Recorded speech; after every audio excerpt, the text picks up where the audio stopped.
अरे वाह दोस्त, जिस रफ्तार से तुम मछलियाँ पकड़ रहे हो, आज तक मैंने कभी भी किसी सारस को इतनी तेज़ी से मछलियाँ पकड़ते हुए नहीं देखा। हाँ दोस्त, असल में मैं पूरा दिन यहीं होता हूँ। तो जब तुम लोग यहाँ नहीं होते तो मैं ऐसे ही अपनी मछलियाँ पकड़ने की रफ्तार बढ़ाने की कोशिश करता रहता हूँ। आखिर अकेले में मैं और करूँगा ही क्या। तभी तो तुम इतने तेज़ हो। काश कि तुम अपने एक पर से अपाहिज न होते, तो आज तुम भी हमारे साथ हवाओं में उड़ते। दोस्त, मैं अपाहिज भी अपनी तेज़ रफ्तारी की वजह से हुआ हूँ। क्या? वो कैसे? अरे दोस्त, असल में मैं पहले बिल्कुल ठीक था और मैं भी तुम्हारी ही तरह हर वक्त अपने दोस्तों के साथ हवाओं में उड़ता रहता था। जब जहाँ दिल करता दोस्तों के साथ वहीं चल पड़ता था। लेकिन मैं हमेशा बहुत तेज़ रफ्तार से उड़ता था। मुझे सब मना करते थे, लेकिन मैंने कभी भी किसी की बात ना मानी। तो एक दिन मैं जब अपने दोस्तों के साथ घूमने को निकला तो ज़्यादा रफ्तार से उड़ने की वजह से मैं अपने दोस्तों से काफ़ी आगे निकल गया और ज़रा सा ध्यान भटकने पर मैं एक पेड़ से जा टकराया, जिसकी वजह से मेरा एक पंख टूट गया और मैं अपाहिज हो गया। अरे दोस्त, ये सुनकर मुझे बहुत अफसोस हुआ। हाँ, अब कर भी क्या सकते हैं, लेकिन मैंने कभी उम्मीद नहीं हारी, क्योंकि बड़े कहते हैं जो भी होता है अच्छे के लिए ही होता है। हाँ, सही कहा दोस्त। देखो, शाम होने वाली है। लगता है अब हमें वापस जाना चाहिए। ठीक है, तुम सब जाओ, कल फिर मुलाकात होगी। ये बोलने के बाद बाकी सब सारस उड़कर वहां से चले जाते हैं और अपाहिज सारस वहीं रुक जाता है। और वहां दूसरी तरफ, बताओ चिट्टू, तुम मेरे उधार के पैसे कब चुका रहे हो? सेठ जी, आपको तो पता है, हर बार की तरह इस बार भी मेरी अनाज की फसल खराब हो गई है। चिट्टू, मुझे पता है तुम्हारी खराब फसल के बारे में, लेकिन तुमने मुझसे उधार लेते वक्त वादा किया था कि जैसे ही तुम्हारी अनाज की फसल उगेगी, तुम उसका सारा अनाज बेचकर मेरे पैसे वापस लौटा दोगे। लेकिन तुम्हारी अनाज की फसल हमेशा ही खराब हो जाती है और अब मैं भी और इंतज़ार नहीं कर सकता। इसीलिए तुम्हें मैं सिर्फ 2 महीने का वक्त देता हूँ। अगर 2 महीने में तुमने मेरा उधार ना चुकाया तो मैं तुमसे तुम्हारा घर छीन लूँगा। अब तुम जाओ यहाँ से। सेठ की ये बात सुनकर किसान वहाँ से मायूस होकर रवाना हो जाता है और अपने घर को वापस आ जाता है। किसान के घर के साथ ही एक शिकारी भी रहता था। इतने में वो शिकारी किसान के पास आता है। अरे क्या बात है चिट्टू मियाँ, ऐसे मुंह क्यों लटकाया हुआ है? अब क्या बताऊं शिकारी चाचा, मैं अपने अनाज के खेत और घर को लेकर बहुत परेशान हूँ। क्यों चिट्टू, ऐसा भी क्या हुआ? शिकारी चाचा, बहुत वक्त से मेरे खेतों में मैं जब भी अनाज की फसल बोता हूँ तो जब भी वो फसल उगती है तो वो ख़राब हो जाती है। हालांकि मैं हमेशा अपने खेतों में बहुत मेहनत करता हूँ और कुछ वक्त पहले मुझे पैसों की बहुत सख्त ज़रूरत थी, तो मैंने सेठ जी से कुछ पैसे उधार ले लिए और उनसे वादा किया कि जैसे ही मेरी अनाज की फसल उगेगी तो मैं सारा अनाज बेचकर उनका उधार वापस लौटा दूंगा। लेकिन मेरी फसल हर बार ख़राब हो जाती है और अब सेठ जी ने मुझे सिर्फ़ और सिर्फ 2 महीने का वक्त दिया है और अगर 2 महीने में मैंने सेठ जी का उधार वापस न चुकाया तो वो मुझसे मेरा घर छीन लेंगे और ये घर मेरे बाबा ने बहुत प्यार से मुझे दिया था। अरे ये तो बहुत बुरा हुआ। तो तुम अपने खराब खेतों को बेच क्यों नहीं देते?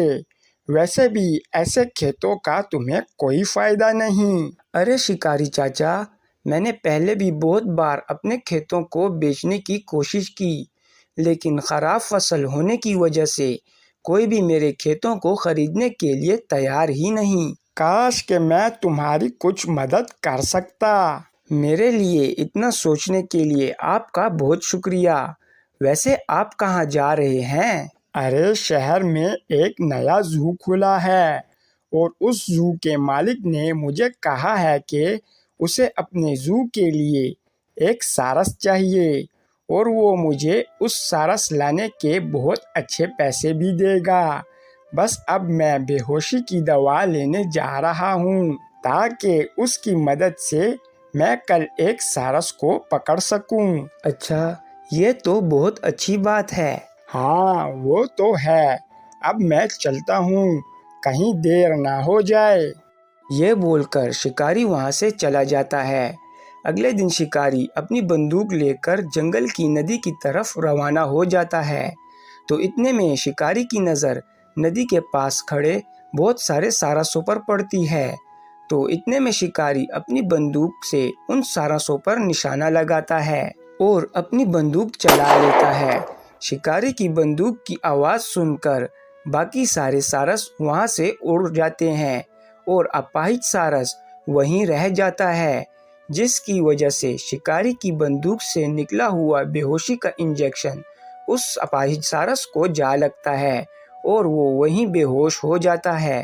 अरे वाह, आखिरकार मैंने एक सारस पकड़ ही लिया। अब जू वाले मुझे इसकी बहुत अच्छी कीमत देंगे।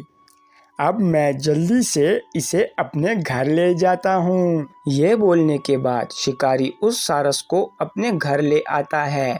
शिकारी के घर पहुंचने के बाद जब सारस को होश आता है तो अरे ये मैं कहाँ आ गया?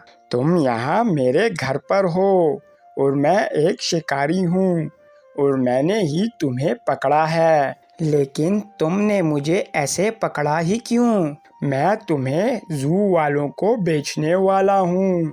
तुम्हें बेचकर मुझे बहुत अच्छे पैसे मिलेंगे। बस तुम्हें इंजेक्शन बहुत ज़ोर से लगा है, जिसकी वजह से तुम ज़रा से ज़ख्मी हो गए हो।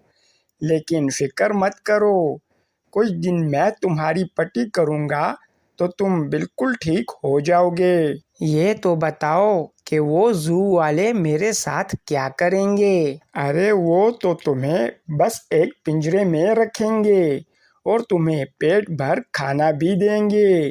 तुम्हें अपने लिए मछलियाँ पकड़ने की भी ज़रूरत नहीं होगी। अच्छा, तो क्या उधर और सारस भी होंगे? और सारस का तो पता नहीं, लेकिन वहाँ पर और भी बहुत सारे अलग अलग जानवर होंगे। अच्छा, चलो फिर तो अच्छा है। शायद वो जगह मुझे अच्छी लगे। अरे ये क्या, तुम तो बड़े अजीब सारस हो। बाकी सारस तो हर वक्त खुले आसमान में उड़ना पसंद करते हैं, ना कि किसी पिंजरे में कैद होना। अरे मैं आज़ाद हो के भी क्या करूँगा? वैसे भी मैं उड़ नहीं सकता। क्या बोला तुमने? तुम नहीं उड़ सकते? हाँ, मैं नहीं उड़ सकता क्योंकि कुछ साल पहले एक हादसे में मेरा एक पंख टूट गया था, जिसकी वजह से मैं अपाहिज हो गया और तब से लेकर अब तक मैं कभी भी नहीं उड़ा। अरे ये क्या कह रहे हो तुम? मतलब मेरी सारी मेहनत ज़ाया हो गई? क्या मतलब है तुम्हारा? तुम ऐसा क्यों बोल रहे हो? अरे जू वालों ने मुझे एक बिल्कुल ठीक सारस लाने को कहा है। अगर मैं तुम्हें वहाँ ले गया तो वो तुम्हारा टूटा हुआ पर देखकर मुझे एक फूटी कौड़ी तक नहीं देंगे। अच्छा, तो अब तुम क्या करोगे? अरे अब कर ही क्या सकता हूँ? अब तो मुझे तुम्हें वापस जंगल ले जाकर छोड़ना होगा। ये बोलने के बाद शिकारी वापस से सारस को जख्मी हालत में ही जंगल की तरफ लेकर जा रहा होता है कि इतने में उसे रास्ते में किसान मिलता है। अरे शिकारी चाचा, इस जख्मी सारस को कहाँ लेकर जा रहे हो? अरे पूछो मत चिट्टू बेटा, इतनी मुश्किल से मैंने जंगल में इस सारस को पकड़ा। जब इस सारस को मैं घर लेकर आया तो ये सारस अपाहिज निकला, इसीलिए मैं अब इसे वापस जंगल लेकर जा रहा हूँ। वैसे भी इस हालत में ये मेरे किसी काम का नहीं और ना ही इसे जू वाले मुझसे खरीदेंगे। अच्छा, वो तो ठीक है, लेकिन ये सारस तो अपाहिज होने के साथ साथ इस वक्त बहुत जख्मी भी है। हाँ चिट्टू, असल में मैंने अपनी बंदूक से इसे पकड़ने के लिए बेहोशी का इंजेक्शन मारा था। ये उसी की वजह से जख्मी हुआ है। फिर तो आपको इसके ठीक होने तक इसकी देखभाल करनी चाहिए। अरे बेटा, मैं इसे जंगल में छोड़कर दूसरा सही सारस पकड़ने में लग जाऊंगा और उसे पकड़ने के बाद मैं उसे शहर ले जाऊंगा। वापस आने में मुझे 4 से 5 दिन का वक्त लगेगा। तो तुम ही बताओ मैं इसकी देखभाल कैसे करूं? इसीलिए मैं इसे वापस जंगल ले जा रहा हूं। शिकारी की ये बात सुनने के बाद किसान को अपाहिज सारस के लिए बहुत बुरा लगता है। इसीलिए वो शिकारी से बोलता है, शिकारी चाचा, अगर आप बुरा ना मानो तो क्या मैं इस सारस को रख सकता हूँ? नहीं बेटा, मैं क्यों बुरा मानूंगा, मगर तुम इसका करोगे क्या? शिकारी चाचा, वैसे भी मुझे कोई काम नहीं है और तो और मैं घर पर अकेला ही होता हूँ, इसीलिए इसके ठीक होने तक मैं इसकी देखभाल करूँगा। इसी बहाने मेरा भी दिल लगा रहेगा। अरे वाह चिट्टू बेटा, तुम कितने रहमदिल हो। ऐसा करो, तुम इस सारस को ले जाओ और इसका खूब ध्यान रखना। अब मैं चलता हूँ।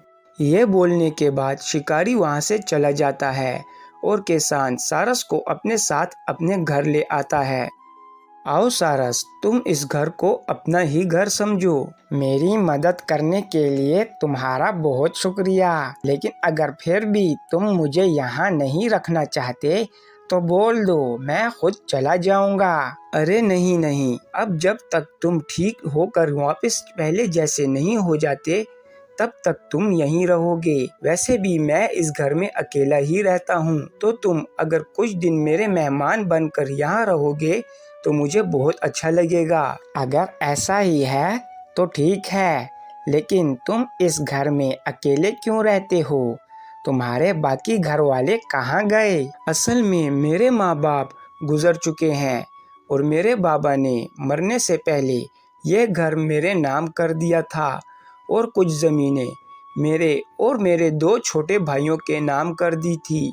मेरे भाई की ज़मीन पर बहुत अच्छी अनाज की फसल उगती थी, मगर मेरे खेतों में उगने वाली अनाज की फसल हर बार ख़राब हो जाती। इसीलिए मेरे भाइयों ने अपनी फसलों का अनाज बेचकर बहुत सारा पैसा कमाया और फिर अपनी ज़मीन अच्छे दामों में बेचकर उन्होंने शहर में जाकर शादी कर ली। लेकिन मेरी हर बार की फसल ख़राब होने की वजह से मैं यहीं के यहीं रह गया। ओह, ये तो बहुत बुरा हुआ। खैर कोई बात नहीं, जो भी होता है अच्छे के लिए ही होता है। अब बस मैं चाहता हूँ कि अपने इस घर में आखिरी दिन यहाँ तुम्हारे साथ हंसी खुशी गुजारूं। इस घर में आखिरी दिन? क्या मतलब है तुम्हारा? असल में मैंने गांव के सेठ से कुछ पैसे उधार लिए थे जो कि मैं वापस नहीं चुका पा रहा, इसीलिए मुझे उधार के बदले में अपना ये घर सेठ को देना होगा। अरे, इसका मतलब कुछ दिन के बाद तुम बेघर हो जाओगे? हाँ, ऐसा ही समझो। मगर तुम ये बताओ कि तुम अपाहिज कैसे हुए? असल में कुछ साल पहले एक दरख्त से टकराने की वजह से मेरा एक पैर टूट गया, जिसके बाद से मैं अपाहिज हो गया और तब से अब तक मैं बिल्कुल भी नहीं उड़ पाया। सारस मेरे दोस्त, ये तो तुम्हारे साथ बहुत बुरा हुआ। हाँ, वो तो है, लेकिन अब मुझे इस सब की आदत हो गई है। लेकिन मेरे पास तुम्हारा उधार चुकाने के लिए एक बहुत अच्छा आइडिया है। अच्छा, कैसा आइडिया? बस मैं एक बार ठीक हो जाऊं तो तुम्हें मैं वो आइडिया बता दूंगा। चलो तो ठीक है, तुम फिर जल्दी से ठीक हो जाओ। इस सब के 1 हफ्ते के बाद सारस का जख्म ठीक हो जाता है। सारस, लगता है अब तुम बिल्कुल ठीक हो गए हो। हाँ मेरे दोस्त, अब मैं बहुत बेहतर महसूस कर रहा हूँ। तो ठीक है, बताओ मुझे अपना आइडिया, मैं बहुत बेताब होता जा रहा हूँ। देखो किसान, तुम्हें तो पता ही होगा कि हर सारस मछलियाँ बहुत शौक से खाता है। अरे हाँ, ये तो मुझे बहुत अच्छे से पता है और ये भी पता है कि सारस अपनी चोंच से मछलियाँ पकड़ने में बहुत माहिर होते हैं। हाँ, तुमने सही कहा और मुझ में ये खासियत है कि मैं अपने बाकी साथियों के मुकाबले में बहुत ज़्यादा तेज़ी से मछलियाँ पकड़ सकता हूँ। अरे वाह, ये तो बहुत अच्छी बात है, लेकिन इस सब का मेरे उधार से क्या लेना देना? दोस्त, वैसे भी मैं बहुत तेज़ी से मछलियाँ पकड़ता हूँ, तो क्यों ना मैं तुम्हें बहुत सारी मछलियाँ पकड़ कर दूँ और तुम उन मछलियों को बाजार में बेचकर बहुत सारे पैसे कमाओ और अपना उधार चुका के अपने घर को बचा लो। वैसे तुम्हारा आइडिया कोई बुरा नहीं, हमें एक बार कोशिश करके देखना चाहिए। हाँ, तो फिर देरी किस बात की, जल्दी से चलो, हम अभी चलते हैं। यह बोलने के बाद किसान और सारस दोनों जंगल की नदी की तरफ रवाना हो जाते हैं और वहां पहुंचते ही सारस नदी में उतरकर थोड़ी ही देर में बहुत सारी मछलियां पकड़कर किसान की टोकरी को भर देता है। अरे अरे बस करो दोस्त, अगर तुमने इस टोकरी में और मछलियां डाली तो मैं इसे उठा नहीं पाऊंगा। ठीक है दोस्त, आज के लिए इतनी मछलियां बहुत हैं, अब तुम जाओ और इन मछलियों को बेच आओ। किसान मछलियों से भरी टोकरी को उठाकर बाजार की तरफ चल पड़ता है। बाजार में जाकर कम रेट में थोड़ी देर में ही किसान सारी मछलियां बेच देता है। अरे वाह, आज तो मज़ा ही आ गया, मैंने तो थोड़ी देर में ही सारी मछलियां बेचकर ख़त्म कर दी और बहुत सारा पैसा भी कमा लिया। अगर मैं रोज़ाना ऐसे ही पैसे कमाता रहा तो कुछ दिनों में ही मैं अपना उधार चुका लूँगा और अपने घर को बचा लूँगा। किसान सारस को जाकर सारी बात बताता है, जो कि सुनकर सारस भी बहुत खुश होता है और ऐसे ही वो दोनों रोज़ाना जाकर मछलियाँ पकड़ते हैं और उन्हें बाज़ार में बेचकर बहुत सारा पैसा कमाते हैं। और कुछ दिन के बाद किसान सेठ के पास जाता है। अरे कैसे हैं आप सेठ? मैं जैसा भी हूँ वो सब तुम छोड़ो, ये बताओ कि तुम मेरे उधार के पैसे लाए के नहीं? हाँ हाँ सेठ जी, इसीलिए तो मैं आया हूँ यहाँ। एक बात मेरी गौर से सुन लो चिट्टू, कि मैं अपने उधार के सारे पैसे इकट्ठे ही लूँगा। अरे फिक्र ना करें सेठ जी, आज मैं आपका सारा उधार चुका कर ही यहाँ से जाऊँगा। थोड़े से पैसों के बदले में आपको मैं अपना पूरा घर हड़पने नहीं दूंगा। ये लीजिए जनाब आपके पैसे, वो भी पूरे के पूरे। अरे ये क्या, तुम्हारे पास अचानक से इतने सारे पैसे कहाँ से आए? कुछ दिन पहले तो तुम्हारे पास खाने तक के पैसे नहीं थे। सेठ जी, ये पैसे मैंने मछली बेचकर कमाए हैं और वैसे भी आपको इस सब से क्या, अब तो मैंने आपका पूरा का पूरा उधार वापस कर दिया है, अब तो आप खुश हो ना? हाँ हाँ, मेरा उधार वापस चुकाने के लिए तुम्हारा बहुत बहुत शुक्रिया, अब तुम जा सकते हो। ये बोलने के बाद किसान वहाँ से वापस अपने घर आता है। अरे मेरे दोस्त, मेरी मदद के लिए तुम्हारा बहुत शुक्रिया, आज तुम्हारी ही वजह से मैं अपने बाबा का दिया हुआ घर बचा सका हूँ। अरे कोई बात नहीं मेरे दोस्त, मेरी मुश्किल वक्त में तुमने भी तो मेरी मदद की थी, इसीलिए मैंने भी तुम्हारी मदद कर ली, अब हिसाब चुकता हुआ। नहीं मेरे दोस्त, अभी हिसाब चुकता नहीं हुआ, थोड़ा सब्र करो। आए डॉक्टर साहब, यही है वो सारस जिसके बारे में मैंने आपको बताया था। तो तुम हो वो अपाहिज सारस? चिट्टू, तुम्हारा ये सारस दोस्त ठीक हो सकता है, बस मैं इसका एक छोटा सा ऑपरेशन करूँगा, जिसके बाद इसे कुछ दिन आराम करना होगा और फिर ये वापस से पहले की तरह उड़ सकेगा। चिट्टू मेरे दोस्त, ये सब क्या है? देखो सारस मेरे दोस्त, मछली बेचकर हमने जो पैसे कमाए थे उनमें से कुछ पैसों में मैंने अपना उधार चुकता कर लिया और बाकी बचे हुए पैसों में मैं तुम्हारा इलाज करा रहा हूँ। इस इलाज के बाद तुम भी और सारस की तरह उड़ पाओगे। अरे वाह किसान मेरे दोस्त, मुझे पता नहीं था कि तुम्हें मेरी इतनी ज़्यादा परवाह है। अरे परवाह कैसे न करूं, तुम मेरे सच्चे दोस्त हो और मेरे मुश्किल वक्त में तुमने मेरा साथ दिया, तो क्या अब मैं तुम्हारे लिए इतना नहीं कर सकता। हाँ, और अब तुम तैयार हो जाओ वापस पहले जैसे उड़ने के लिए। हाँ क्यों नहीं। इस सब के बाद डॉक्टर सारस का ऑपरेशन करता है और ऑपरेशन के कुछ दिन बाद सारस वापस से पहले की तरह उड़ सकता है। और ठीक होने के बाद सारस अभी भी किसान के साथ ही उसी के घर पर रहता है। और इस तरह ये कहानी यहाँ ख़त्म होती है। वीडियो पसंद आने की सूरत में वीडियो को लाइक करना और चैनल को सब्सक्राइब करना ना भूलें। शुक्रिया।